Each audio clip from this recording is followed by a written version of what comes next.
Oke, sebelum video dilanjut, jangan lupa untuk komen, like, dan share.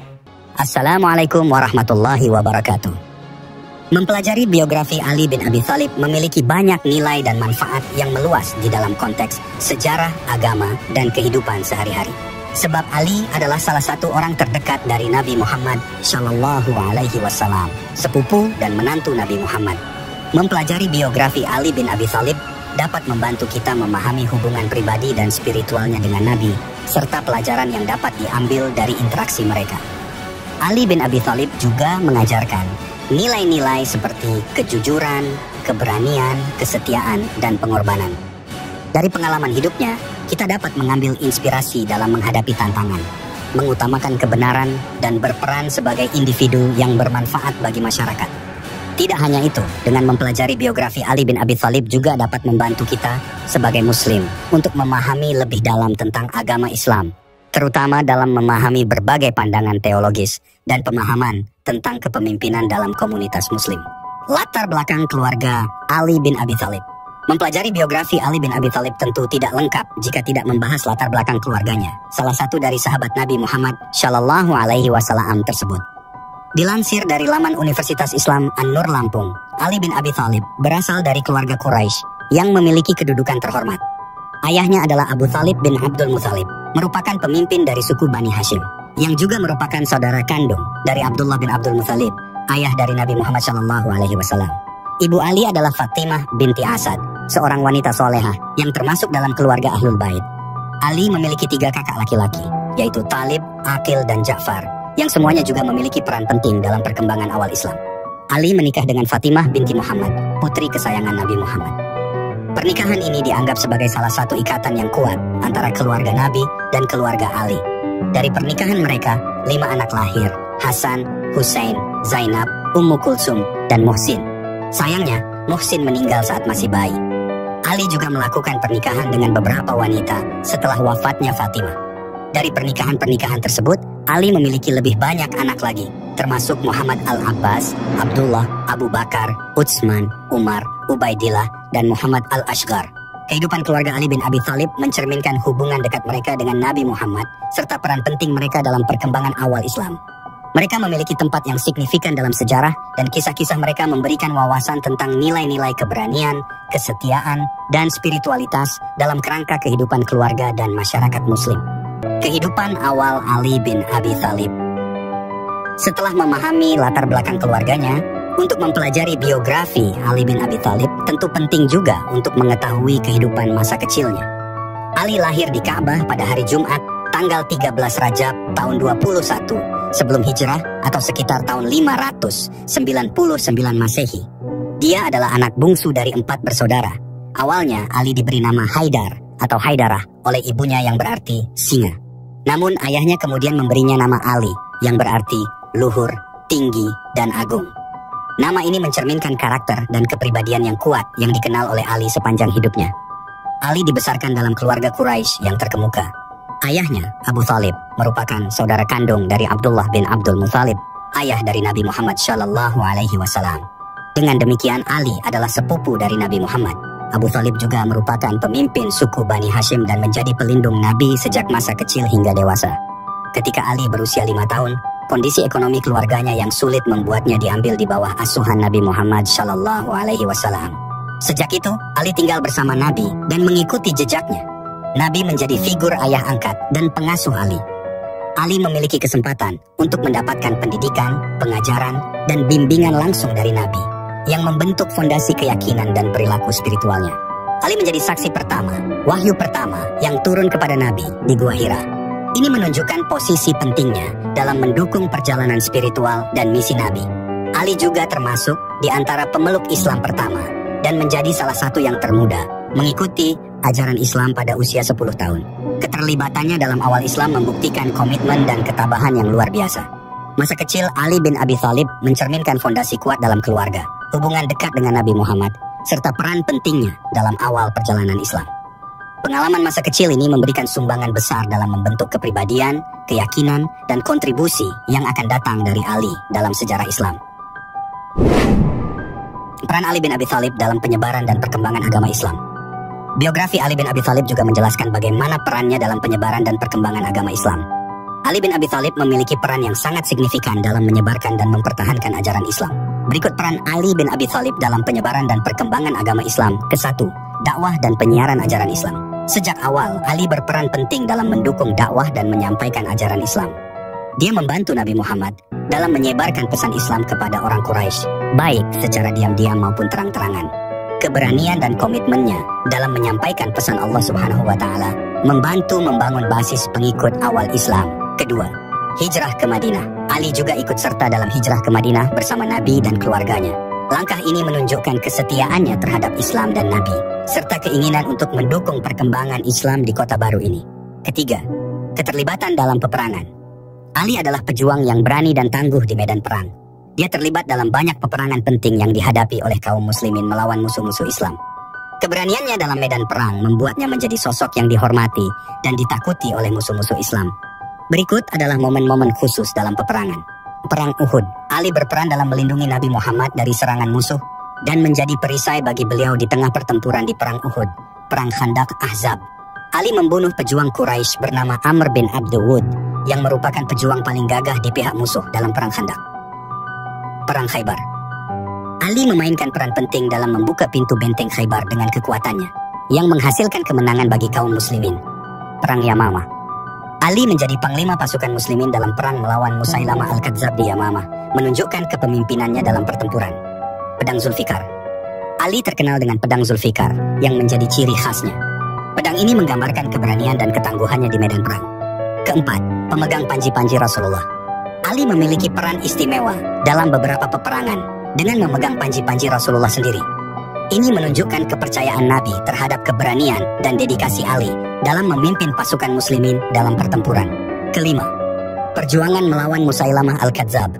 Keberanian Ali dalam memimpin pasukan muslimin dalam pertempuran melawan Musailamah Al-Kadzab menunjukkan dedikasinya untuk mempertahankan ajaran Islam dari ancaman dan penyesatan. Dengan peran-peran ini, Ali bin Abi Thalib tidak hanya mendukung penyebaran ajaran Islam, tetapi juga membuktikan ketangguhannya dalam mempertahankan kepercayaan dan nilai-nilai agama. Kiprahnya dalam dakwah dan medan perang memberikan inspirasi bagi generasi muslim berikutnya dalam menghadapi tantangan dan menjunjung tinggi prinsip keberanian, kesetiaan, dan kejujuran. Kehidupan Ali bin Abi Thalib sebagai khalifah. Ali bin Abi Thalib menjadi khalifah keempat setelah Utsman bin Affan dibunuh oleh pemberontak pada tahun 35 Hijriah. Ali diangkat menjadi khalifah oleh sebagian besar kaum muslimin di Madinah setelah dia diminta untuk mengambil alih kepemimpinan. Ali awalnya menolak karena merasa ada yang lebih baik darinya, namun akhirnya menerima karena desakan umat. Dia memindahkan pusat pemerintahan dari Madinah ke Kufah di Irak dan berusaha untuk memperbaiki pemerintahan dengan mengganti pejabat dan gubernur yang tidak kompeten atau korup. Masa kepemimpinan Ali ditandai oleh konflik dan perpecahan di kalangan umat Islam. Dia menghadapi 3 perang saudara yang dikenal sebagai Fitnah Kubra.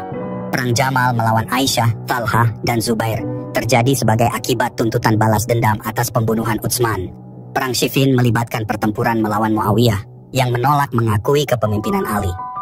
Perang Nahrawan terjadi melawan kelompok Khawarij yang memberontak terhadap Ali karena dia menerima arbitrase dalam perang Siffin. Selama masa kepemimpinannya, Ali menghadapi banyak tantangan dalam bentuk pemberontakan, fitnah, intrik politik, pembunuhan, dan propaganda. Dia berusaha untuk menjaga stabilitas dan kedamaian dalam kerangka keadilan dan prinsip-prinsip Islam. Ali bin Abi Thalib meninggal pada tanggal 21 Ramadan tahun 40 Hijriah setelah terkena sabetan pedang beracun yang ditusukkan oleh Abdurrahman bin Muljam, seorang Khawarij, saat Ali sedang melaksanakan sholat subuh di Masjid Kufah. Kisah sebelum kematian Ali bin Abi Thalib. Pada suatu hari Nabi Muhammad SAW berkata kepada Ali bin Abi Thalib, "Wahai Ali, barang siapa mencintaimu, sesungguhnya ia telah mencintaiku. Barang siapa yang membencimu, sesungguhnya ia membenciku. Wahai Ali, sesungguhnya aku melihatmu tidak akan mati hingga jenggot ini dicelup dengan darah." Maka Ali radhiyallahu anhu pun mengetahui bahwa dirinya akan mati terbunuh. Pada suatu hari, Nabi Muhammad SAW berkata kepadanya, "Wahai Ali, sesudahku nanti engkau akan ditimpa kepayahan yang amat sangat." Ia lantas bertanya, "Wahai Rasulullah, apakah agamaku akan selamat?" Nabi Muhammad SAW menjawab, "Ya, agamamu akan selamat." Ia berkata lagi, "Kalau begitu, aku tak peduli." Pada suatu hari, Nabi Muhammad Shallallahu Alaihi Wasallam bertanya kepadanya, "Wahai Ali, tahukah kamu siapa orang yang paling celaka?" Ia berujar, "Wahai Rasulullah, orang yang paling celaka adalah orang yang menyembelih unta syaleh." Nabi Muhammad Shallallahu Alaihi Wasallam kemudian berkata, "Itu adalah orang-orang terdahulu. Tahukah kamu siapa orang paling celaka dari orang-orang yang hidup saat ini?" Ali radhiyallahu anhu menjawab, "Allah subhanahu wa ta'ala dan Rasulnya yang lebih mengetahui." Beliau Rasulullah Shallallahu Alaihi Wasallam bersabda, "Ia adalah orang yang membunuhmu." Benar, masa kekhalifahan Ali radhiyallahu anhu memang sangat berat. Hal itu karena pembangkangan penduduk Syam dan Irak, juga karena fitnah-fitnah yang banyak terjadi pada masa kekhalifahannya. Setiap hari musibah semakin berat, krisis membelitnya, dan ia merasakan ajalnya semakin dekat. Ia berkata, "Kencangkanlah ikat pinggangmu untuk menjemput kematian. Sesungguhnya kematian akan mendatangimu. Janganlah engkau berkeluh kesah dari kematian." 3 orang dari golongan Khawarij telah bersekongkol hendak membunuh Ali bin Abu Thalib, Muawiyah bin Abu Sufyan, dan Amr bin Ash. Ketiganya pun hendak dibunuh pada hari yang sama, yaitu pada hari ke-17 dari bulan Ramadan. Mereka bersepakat bahwa Abdurrahman bin Miljam lah yang akan membunuh Ali radhiyallahu anhu. Ibnu Miljam mengasah pedangnya selama 4 hari. Lalu sampailah ia ke Kufah, dan di sana ia bertemu dengan seorang wanita Khawarij yang membuatnya merasa kagum terhadapnya. Ia kemudian meminangnya dan wanita tersebut meminta mahar berupa kepala Ali bin Abu Thalib. Ali bin Abu Thalib merasa bahwa ajalnya sudah dekat. Sehari ia makan pagi di tempat Al-Hasan, sehari berikutnya di tempat Al-Husain, dan sehari lagi di tempat Abdullah bin Ja'far bin Abu Thalib. Ia tidak makan melainkan hanya dengan beberapa suapan saja. Tatkala ia ditanya tentang hal itu, ia menjawab, "Aku lebih suka bertemu dengan Allah Subhanahu wa Ta'ala dalam keadaan lapar hingga aku dapat merasakan nikmatnya berjumpa dengan Rabbku." Detik-detik kematian Ali bin Abi Thalib. Bicara tentang manusia, orang sudah seharusnya bicara tentang apa yang terjadi di akhir perjalanan manusia, yaitu kematian. Dan soal kematian, fragmen kesyahidan Amirul Mukminin Imam Ali bin Abi Thalib merupakan manifestasi keimanan, kecintaan, akhlak yang agung, kemuliaan, kerinduan membara pada Sang Khalik. Kalangan sejarawan Islam mengatakan bahwa kesyahidan Ali bin Abi Thalib menjadi indah dalam sejarah kemanusiaan karena dia telah mengetahui detail ceritanya dari jauh hari. Rasulullah sendiri yang mengabarkan bahwa Imam Ali bakal syahid karena sebuah tebasan pedang beracun di bulan Ramadan. Tapi Ali tak pernah sedikit pun menunjukkan tanda meminta penangguhan atau menunjukkan gelagat enggan menerima suratan tragis itu. Padahal, sekiranya mau, dia bisa mengubah cerita akhir hidupnya. Ali pernah menahan terbenamnya matahari dengan sebaris doa. Orang pun tahu kalau Rasulullah akan mengorbankan apa saja, termasuk nyawanya, sekiranya Ali bin Abi Thalib yang meminta. Antara Rasulullah dan Ali ada ikatan kuat yang tak terpisahkan, bahkan oleh kematian. Ali pernah berkata, "Nabi membesarkan aku dengan suapannya sendiri. Aku pun selalu menyertai beliau kemanapun beliau pergi, seperti anak unta yang mengikuti induknya. Tiap hari aku dapatkan suatu hal baru dari akhlak beliau yang mulia. Aku menerimanya serta langsung mengikutinya sebagai kewajiban yang diperintahkan." Rasulullah sendiri pernah bersabda, "Ali tak pernah ragu dalam melaksanakan perintahku dan selalu menantiku dalam segala sesuatu." Kata Rasulullah, "Jika kalian ingin melihat keluasan ilmu Adam, kesalehan Nuh, kesetiaan Ibrahim, keterpesonaan Musa saat menyaksikan Allah Subhanahu wa Ta'ala, pelayanan dan warah Isa, maka lihatlah pada wajah Ali." Ali yang sangat disayangi Rasulullah itu dihadapkan dengan bayang-bayang kematian saat usianya masuk 63 tahun. Tapi Ali bukan sembarang lelaki. Dia menyambut kematiannya seperti pengantin yang menanti hari pernikahan. Inilah kisah kerinduan, kesyahduan, penantian kekasih demi menjumpai sang tambatan hati, Allah Subhanahu wa Ta'ala. Pada bulan Ramadan tahun 40 Hijriah itu, setiap hari Ali mendatangi anaknya untuk berbuka dan sahur bersama. Terkadang beliau mampir di rumah Imam Hasan, kemudian besoknya mendatangi Imam Husain. Di hari ketiga mendatangi putrinya Zainab, dan di hari keempat berbuka dan bersahur di rumah putrinya Ummu Kalsum. Hari itu adalah Jumat yang cerah, tanggal 19 Ramadan tahun 40 Hijriah. Di rumah Ummu Kalsum di Kufah, di wilayah yang sekarang disebut sebagai Irak, Ali seperti merangkum sejarah dan perjuangan pahit getir para nabi sejak Adam hingga Ibrahim di tanah Babilonia. Pada malam 19 itu, Ummu Kalsum mendapat giliran berbuka bersama ayah tercintanya. Dia menyuguhkan menu berbuka dalam 2 nampan, satu berisi roti kering dan lainnya berisi susu masam. Ali menegurnya, "Bukankah kau sudah tahu bahwa aku selalu mengikuti putra pamanku Rasulullah yang tidak pernah makan sajian dalam 2 nampan sepanjang hidupnya. Maka mohon angkatlah salah satunya. Barang siapa yang makan dan minumnya enak di dunia ini, maka perhitungannya akan lama kelak di hadapan Allah Subhanahu wa Ta'ala. Ummu Kulsum menuturkan bahwa malam itu Ali makan sangat sedikit dari roti kering yang kusuguhkan dan memperbanyak ucapan hamdalah dalam tiap suapnya. Selesai makan sedikit, Ali segera bangkit untuk melaksanakan sholat yang lama. Ali terus dalam keadaan ruku, sujud, bermunajat, berdoa yang khusyuk, dan sering-sering keluar rumah untuk melihat langit. Sekali di antaranya dia berujar, "Ya inilah malam yang dijanjikan kekasihku Rasulullah." Di malam itu Ali sempat tertidur sejenak dan terbangun cepat. Ummu Kalsum putri bungsu Fatimah Az-Zahra alaihassalam itu lantas menuturkan apa yang terjadi di detik-detik wajib paling mempesona dari kehidupan ksatria langit, kekasih Allah Subhanahu wa Ta'ala, dan Rasulullah ini sebagai berikut. Ummu Kalsum, aku melihat ayahku salat hingga tengah malam. Di serangkaian salatnya, beliau sebentar-sebentar keluar rumah, menengok sejenak ke langit, dan kembali lagi untuk salat. Tangisannya lebih panjang dari biasanya, rukuknya lebih lama, sujudnya lebih lama, lantunan munajatnya pun lebih syahdu dari hari-hari biasanya. Ali bin Abi Thalib tenggelam dalam ibadah hingga menjelang subuh. Di sela-selanya, dia beberapa kali seperti berbicara pada dirinya sendiri. Sepertinya inilah malam yang dijanjikan kekasihku Rasulullah. Ya Allah, engkau tak pernah berbohong, dan aku pun tidak akan mengkhianatimu. Inilah malam kematian yang kau janjikan padaku. La ilaha illallah. Hukum sebab akibat senantiasa terjadi. Sebentar lagi ketetapan Allah akan diputuskan. Ummu Kalsum hanya bisa berurai air mata. Kakeknya Rasulullah Shallallahu Alaihi Wasallam pernah mengatakan bahwa Ali akan syahid dibunuh saudara pembunuh onta suci Nabi Saleh pada Jumat terakhir bulan Ramadan. Ali dan semua keluarga dekat Nabi tahu persis siapa orangnya, Abdurrahman ibnu Muljam. Nama Ibnu Muljam sebenarnya sudah lama dikenal oleh keluarga Nabi. Suatu kali Kumail bin Ziyad, sahabat dekat dan penyimpan rahasia Ali bin Abi Thalib, pernah menemani beliau menelusuri lorong-lorong Kufah di malam hari. Di tengah-tengah perjalanan, terdengar suara ayat Al-Quran dari masjid. Kumail berkata, "Ya Amirul Mukminin," alangkah merdunya suara itu. Ali bin Abi Thalib menimpali, "Ya Kumail, itulah suara orang yang akan menebas pedangnya ke kepalaku di saat aku sedang salat subuh." Ali sadar, tak ada hukum yang bisa dilakukan untuk kejahatan yang belum dikerjakan. Dia juga tahu kematian adalah sesuatu yang menyeramkan, tapi perhatian pada Tuhan akan melenyapkan semua ketakutan apapun di alam ini. Malam itu, dalam perjalanan menuju Masjid Kufah, Ali beberapa kali menengok ke langit. Di Masjid Kufah, dia mendapati Ibnu Muljam tidur telungkup. Dia pun menasihatinya, "Innas sholata tanha 'anil fahsyai wal munkar." Sesungguhnya salat mencegah perbuatan fasik dan mungkar. Yang disapa dan dinasehati membantu, tak kunjung beranjak.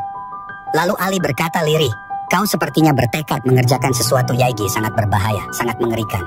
Kalau aku mau, akan kuceritakan padamu apa yang ada di balik bajumu itu." Ali bin Abi Thalib tahu di balik baju Ibnu Muljam, semoga Allah Subhanahu wa Ta'ala mengutuknya, tersimpan pedang beracun. Tapi dia tak mempedulikannya untuk sebuah alasan yang belum pernah didengar dunia. Setelah azan subuh tanggal 19 Ramadan berkumandang, Amirul Mukminin Ali bin Abi Thalib kembali keluar masjid dan menengok ke fajar yang menyingsing. Kemudian dengan suara parau, beliau mengucapkan selamat berpisah kepada fajar. "Wahai fajar, sepanjang hayat Ali, pernahkah engkau muncul dan mendapatkannya tertidur?" Lalu Ali memulai sholatnya seorang diri. Dia seperti sengaja memperpanjang rukuk dan sujudnya. Ibnu Muljam seperti orang-orang di zaman itu tahu persis betapa Ali tak pernah mempedulikan apapun saat sholat. Dia kemudian datang mendekat, dan dari depan dia mulai mengayunkan pedang dan ditebaskannya ke kepala Ali, tepat saat Ali ingin bangun dari sujud pertamanya. Darah lalu mengucur deras. Dahi Ali koyak, janggutnya meneteskan darah, tapi tak ada erangan dari mulut Ali. Justru pujian pada Allah Subhanahu wa Ta'ala. Bismillah wa billah wa ala millati Rasulillah. Dengan suara melengking, Ali kemudian berteriak, "Fuztu wa rabbil Ka'bah." Demi Tuhan Ka'bah, sungguh aku telah berjaya. Seiring dengan suara Ali, seluruh penduduk Kufah mendengar gelegar suara keras Jibril yang mengabarkan berita duka itu. Hingga semua warga berhamburan keluar rumah untuk menuju Masjid Jami Kufah. Ummu Kalsum yang mendengar suara itu dari rumah sontak menjerit lirih, "Wah abata, wah Aliyah," yang artinya, "Oh ayahku, oh Aliku." Yang pertama datang menyaksikan Ali bercucuran darah adalah putra sulungnya, Hasan. Imam Hasan menuturkan bahwa Ali terus berusaha melengkapi rangkaian salatnya sambil duduk. Badannya menggigil. Setelah salam, dia mengusapkan tanah sujud ke dahinya yang merekah sembari mengucapkan firman Allah dalam surat Taha ayat 55. Ali, dari tanah kalian kami ciptakan, dari tanah pula kalian kami kembalikan dan bangkitkan. Semua kejadian disaksikan oleh seluruh putranya, terutama Hasan yang tak kuasa menahan air mata. Ali meminta Hasan untuk mengimami jamaah salat. Beliau mengikuti dari belakang dengan gerakan isyarat sambil terus membersihkan cucuran darah dari kening sucinya. Selesai salat, Hasan langsung kembali menengok ayahnya, didampingi Hussein dan seluruh putra Ali yang lain. Hasan berkata, "Duhai ayahku, tak kuasa aku melihatmu begini. Sungguh ini sangat menghancurkan hatiku. Berat sekali bagiku melihatmu seperti ini." Ali membuka matanya lalu berkata, "Anakku Hasan, jangan bersedih.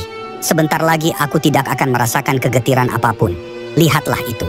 Kakekmu Muhammad Al-Mustafa, nenekmu Khadijah Al-Kubra, ibumu Fatimah Az-Zahra, dan para bidadari berjejer-jejer menyambut kedatangan ayahmu. Tegarlah dan riangkan hatimu." Hasan kemudian meletakkan kepala ayahnya di pangkuannya untuk membersihkan darah yang tak berhenti mengucur. Tak lama berselang, Imam Ali pingsan dalam pelukan Hasan. Jerit tangis membahana ke seluruh arah. Hasan pun langsung menciumi wajah ayahnya, demikian pula putra-putra imam yang lain. Derasnya air mata Hasan menyadarkan ayahnya Ali.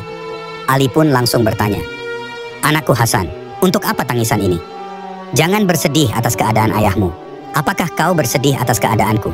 Padahal esok kau akan dibunuh dengan cara diracun, dan adikmu Hussein akan dibunuh dengan tebasan pedang. Lantas, kalian semua akan menyusulku bersama kakek dan ibu kalian." Setelah kekacauan terjadi, salah seorang di antara khalayak belakangan masuk membawa Ibnu Muljam. Orang curiga, dia lari menjauh dari masjid dengan pedang berlumur darah, sementara seluruh penduduk justru menuju masjid. Ya, kematian telah mendekati Ali, luka di dahinya begitu dalam. Tapi musibah itu tak merusak karakter keadilan yang larut dalam darah dan dagingnya. Dia melarang orang membalas pada Ibnu Muljam. Ali berkata, "Aku tahu engkau akan membunuhku, pasti. Tapi sesungguhnya aku masih berharap pada Allah adanya perubahan pada diri dan nasibmu." Ibnu Muljam tak kuasa mendengar kalimat setinggi itu. Dia menangis. Ibnu Muljam, "Ya Amirul Mukminin, afa anta tunqidhu man finnar? Apakah engkau bisa menolong orang yang sudah masuk neraka?" Ali menjawab dengan memerintahkan anak-anaknya mencari susu. Dia kehausan dan meminta mereka mempersilahkan Ibnu Muljam meminumnya lebih dahulu, sedangkan imam meminum sisanya. Inilah minuman susu terakhirnya. "Wahai putra-putra Abdul Muthalib, sesungguhnya aku tidak ingin melihat kalian menumpahkan darah kaum muslimin sambil berteriak, 'Amirul Mukminin telah dibunuh.' Ingatlah, jangan membunuh dengan alasan kematianku, kecuali atas pembunuhku. Tunggulah hingga aku mati oleh pukulannya ini. Kemudian pukullah dia dengan satu pukulan dan jangan rusakkan anggota-anggota badannya, karena aku telah mendengar Rasulullah Shallallahu Alaihi Wasallam berkata, jauhkan memotong-motong anggota badan sekalipun terhadap anjing gila." Ali bin Abi Thalib lahir di Ka'bah yang suci, dan pada bulan yang suci, di mihrab yang suci, dan dalam keadaan bersuci pula dia menyambut kematian. Kufah berduka, rumah-rumah keluarga Nabi gelap selama beberapa malam. Inna lillahi wa inna ilaihi rajiun. Pada malam 21 itu keluarga Nabi mengenakan busana hitam karena dalam duka yang mendalam. Para malaikat dan segenap kekasih Allah Subhanahu wa Ta'ala meleleh dalam pilu yang menyayat. Malam itu begitu panjang dan melelahkan. Waktu seolah membeku dalam kebisuan, menolak untuk menerima takdir perpisahan. Pedang kesesatan dan kebodohan menyempurnakan kegelapan malam itu dengan sebilah kenistaan yang bercampur kebencian. Sementara di sudut lain dari bumi, gerombolan orang pandir, pengkhianat kemanusiaan, penyulut api neraka yang paling mengerikan, pembenci keluarga Nabi sedang berpesta pora. Saat racun kian merasuki sekujur tubuh Ali bin Abi Thalib, kerinduannya pada Allah dan Rasul kian berkobar-kobar. Dia terlihat begitu pasrah, teduh, berparas pucat pasi, menerima nasib dalam kegairahan yang seutuhnya. Ali menyambut perpisahan dengan dunia dalam rindu bercampur sedih, pilu bercampur riang, perasaan yang mengayun di antara perpisahan yang menyesakkan dan perjumpaan yang melegakan setelah perjalanan berliku yang menahun. Manusia dan jin, binatang-binatang, burung-burung di angkasa, ikut merasakan kesedihan berpisah dengan Ali bin Abi Thalib yang senantiasa menjadi sumber kasih bagi mereka. Jibril berteriak keras memecah keheningan malam itu. Oh, sungguh salah satu tiang petunjuk Allah Subhanahu wa Ta'ala telah roboh. Satu lagi seorang pemberi peringatan yang suci pergi dari dunia yang fana ini. Diriwayatkan bahwa suatu kali ketika Rasulullah sedang berbicara tentang bulan Sya'ban, yang dilanjutkan dengan penjelasan tentang keunggulan bulan Ramadan dan ketinggian nilai ibadah di dalamnya, Kemudian Ali berdiri di hadapannya dan bertanya, "Ya Rasulullah, apakah amalan paling baik di bulan Ramadan?" Rasul menjawab, "Wahai Abul Hasan, sebaik-baik amal di bulan ini ialah berpantang dari hal-hal yang diharamkan Allah Subhanahu wa Ta'ala." Tiba-tiba Rasul menangis. Amirul Mukminin bertanya lagi, "Apakah yang membuatmu menangis, ya Rasulullah?" Baginda Nabi menjawab, "Aku menangis karena apa yang akan menimpamu di bulan itu. Sekarang aku seakan-akan menyaksikanmu menunaikan salat untuk Tuhanmu, manakala orang paling sial dari masa lalu dan masa kini, adik dari pembunuh onta Nabi Saleh, memedang dahimu hingga janggutmu memerah berlumuran darah." Lalu Amirul Mukminin bertanya, "Ya Rasulullah, apakah saat itu aku dalam keadaan selamat dalam urusan agamaku?" Rasulullah menjawab, "Tentu saat itu engkau berhasil dalam urusan agamamu." Lantas Rasulullah melanjutkan, "Hai Ali, barang siapa yang membunuhmu, berarti dia telah membunuhku. Dan barang siapa yang membencimu, berarti dia telah membenciku. Dan barang siapa yang mencacimu, berarti dia telah mencaciku, karena engkau adalah bagian dari diriku, ruhmu dari ruhku, dan tanah penciptaanmu dari tanah penciptaanku. Hai Ali, engkau adalah wasiku, ayah dari keturunanku, suami dari putriku dan khalifahku. Demi zat yang mengutusku sebagai nabi dan menjadikanku sebaik-baiknya makhluk, engkau adalah hujah Allah bagi segenap makhluknya." Di hari-hari menjelang wafatnya, Imam Ali sering memberi kabar kematiannya kepada khalayak dengan bahasa isyarat yang mudah dimengerti. Dia juga sempat berdoa meminta kepada Allah dengan membuka tudung kepalanya sambil berujar, "Ya Allah, aku telah jenuh dengan mereka dan mereka pun sudah jenuh padaku. Aku telah bosan dengan mereka dan mereka pun sudah bosan denganku. Tidakkah sebaiknya ada perpisahan?" Dikabarkan pula bahwa pada bulan Ramadan itu, Imam Ali melihat tanda paling jelas dari dekatnya jemputan ajal ketika bermimpi melihat Rasulullah sedang membersihkan tanah dari wajah Imam Ali dan bertutur, "Hai Ali, tiada lagi bebanmu. Kau telah menunaikan semua kewajiban. Muhammad ibnu Abu Bakar, aku menginap di rumah ayahku pada malam 21. Racun telah menjalar sampai ke ujung-ujung kakinya. Wajahnya semakin pucat, pandangan matanya nyaris tertutup. Kami kemudian membaringkannya di ranjang. Beliau terus mengulang-ulangi wasiat-wasiatnya kepada kami dan bertakziah atas kepergiannya sendiri. Beliau pun terus-menerus salat dalam keadaan duduk. Tidak lama kemudian, Ummu Kulsum dan Zainab datang dalam keadaan menangis. Sambil bercucuran air mata, Zainab berujar, "Ayah, duka kami terhadapmu pastilah panjang dan air mata kami tidak bakal berhenti." Mendengar suara Zainab, seluruh keluarga besar Imam Ali menangis. Suara keras ini kemudian membangunkan Ali. Setelah mengedarkan pandangan ke segenap arah, Ali menatap Zainab dan tak kuasa menahan air mata. Para tabib yang berusaha menyembuhkannya sudah menyerah dan mengusulkan Imam Ali meminum susu sebanyak mungkin. Air susu adalah makanan sekaligus minuman Imam Ali hingga syahadah beliau. Ali kemudian memanggil Hasan dan Hussein, mendekap dan menciumi keduanya cukup lama. Setelah itu Imam Ali kembali pingsan. Hasan membantu Imam Ali meminum susu. Ali hanya minum seteguk saja, lalu membisiki Hasan untuk memintanya mengantarkan susu yang sama kepada Ibnu Muljam. Semoga Allah Subhanahu wa Ta'ala mengutuknya. Imam Ali berbisik, "Hai anakku Hasan, perlakukan tawananmu dengan sebaik-baiknya, karena kami adalah ahlul bait kenabian yang tiada dapat dibandingkan dengan siapapun dalam kemuliaan dan keutamaan. Siapa saja yang mengenal kami pasti akan merasakan kebaikan, kedermawanan, kesantunan, dan kemuliaan kami, ahlul bait." Setelah fajar menyingsing, masyarakat berkumpul di depan rumah beliau dan meminta izin untuk menjenguk. Beliau mempersilahkan mereka masuk. Ali berkata, "Hai manusia sekalian, tanyalah padaku sebelum kalian kehilangan aku. Namun buatlah pertanyaan kalian sesingkat mungkin. Ingatlah musibah yang menimpa imam kalian." Mendengar suara lirih Imam Ali, pecahlah tangisan di tengah masyarakat yang berkunjung. Mereka pun enggan untuk bertanya demi meringankan beban beliau. Hijr bin Uday Ath-Thai yang hadir di sana pun lantas berdiri dan bersyair, "Duhai sedihnya diriku atas apa yang menimpa Tuhan, orang-orang yang bertakwa, ayah dari pemimpin-pemimpin suci, Haidar yang suci. Terkutuklah siapa saja yang menentang kalian. Kalian adalah bekalku di hari akhirat kelak. Kalianlah peninggalan Rasul yang mulia."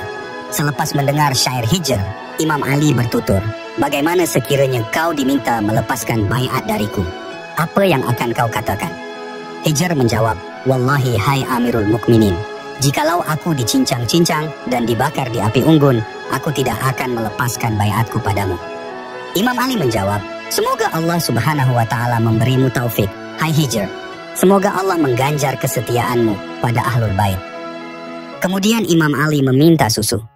Saat diberikan segelas susu padanya, Imam Ali meminum seluruhnya dan tidak menyisakan untuk Ibnu Muljam. Beliau berujar, sesungguhnya perintah Allah adalah takdir yang tidak bisa ditolak.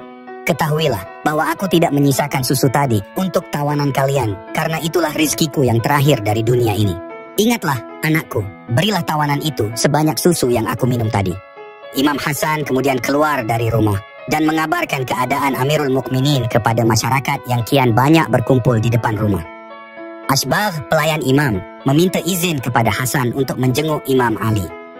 Setelah masuk dan melihat keadaan imam, Asbagh tak kuasa menahan diri dan meledak dalam tangisan. Asbagh, aku melihat imam terbaring menggigil di ranjang dengan dahi merekah mengucurkan darah. Beliau melilitkan sorban warna kuning ke atas kepalanya. Aku tak lagi bisa membedakan mana yang lebih kuning, wajahnya atau kain sorbannya. Aku langsung memeluki dan menciuminya selama mungkin. Aku menangis sejadi-jadinya dalam pelukannya.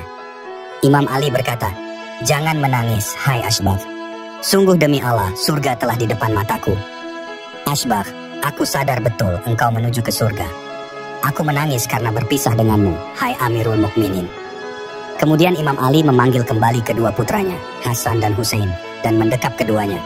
Setelah itu Imam Ali mengedarkan pandangannya ke seluruh putra-putrinya yang lemas dan terengah-engah akibat banyak menangis dan bersedih. Butir-butir air mata pun mengaliri jenggotnya bercampur darah. Imam Ali menengok kepada Hasan dan Husain sembari berkata, "Duhai Hasan, kau akan terbunuh dalam keadaan mazlum dan diracun. Adapun kau, duhai Husain, kau akan menjadi syahid umat ini. Kau akan disembelih seperti binatang, lalu jasadmu akan diikat dan digeret-geret dengan kuda. Kepalamu akan diusung untuk dibawa ke Raja Bani Umayyah. Putri-putri keturunan Rasulullah akan ditawan, digelandang, dan dipertontonkan. Sungguh kelak aku akan mengambil sikap khusus terhadap mereka di hari kiamat." Dahi imam yang merekah kini telah menampakkan daging putih di bagian otak beliau. Urwah Saluli, tabib yang kala itu masih berusaha memperban, tak kuasa lagi dan menjerit menangis. Dia hanya bisa pasrah dan berpamitan kepada imam. Dengan senyum imam mempersilahkannya keluar. Zainab maju ke depan dengan tubuh lunglai dan bertanya kepada kakaknya, "Imam Hasan, bagaimana ini kak? Apa kata tabib tentang luka ayahanda dan tambatan hatiku? Aku belum siap ditinggalnya kak."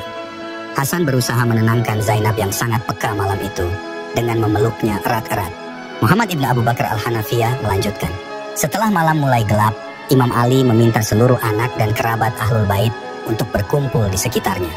Beliau berkata, Allah Subhanahu wa Ta'ala adalah penjaga kalian setelah kepergianku. Dia adalah gantungan dan sandaranku.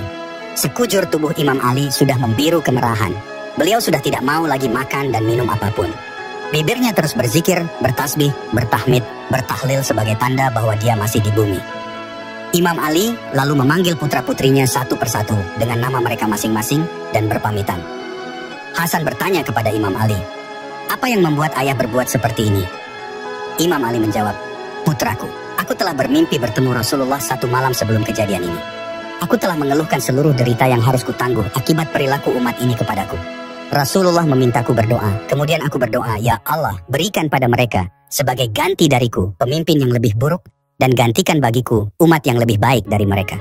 Rasulullah menjawab, "Allah Subhanahu wa Ta'ala telah mengijabah doamu. Allah akan memindahkanmu ke tempat kami setelah 3 malam.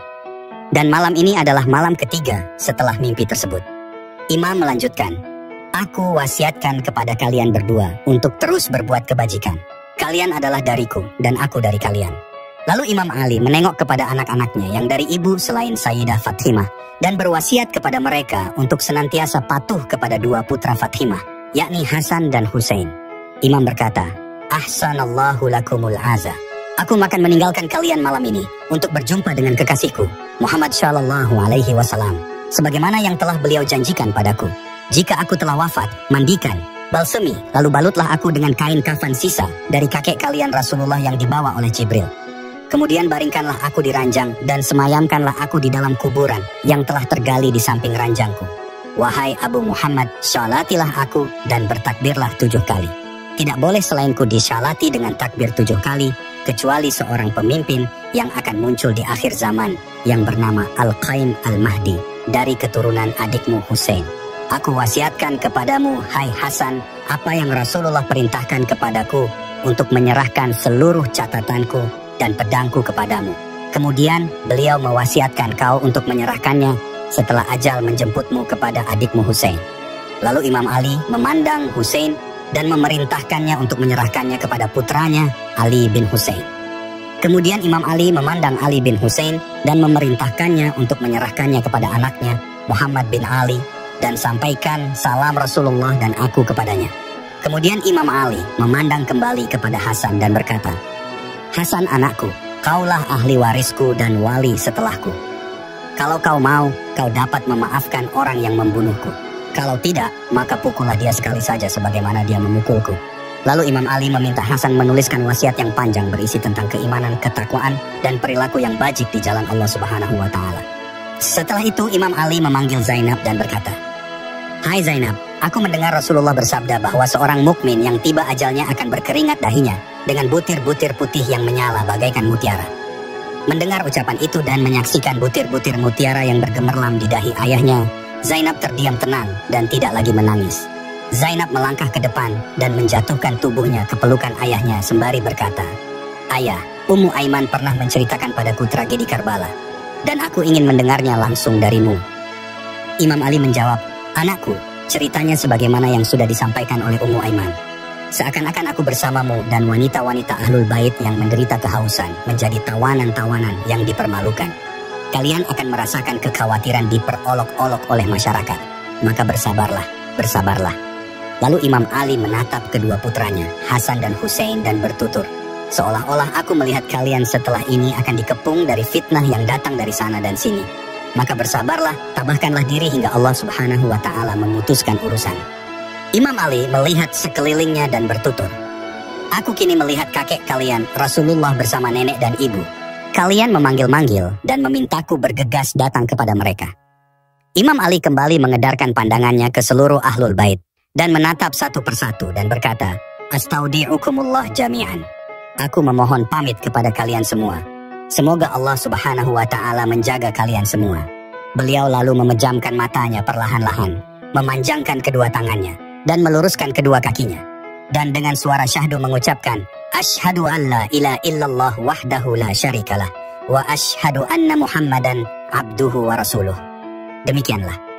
Nafasnya terhenti dan ruhnya melesat, menembus angkasa, menuju tingkat wujud tertinggi, kehadirat Zat Kudus Ilahi, bersatu dengan kekasih mutlak yang maha sempurna dalam keadaan syahid, suci, bersih, penuh cahaya. Inna lillahi wa inna ilaihi raji'un.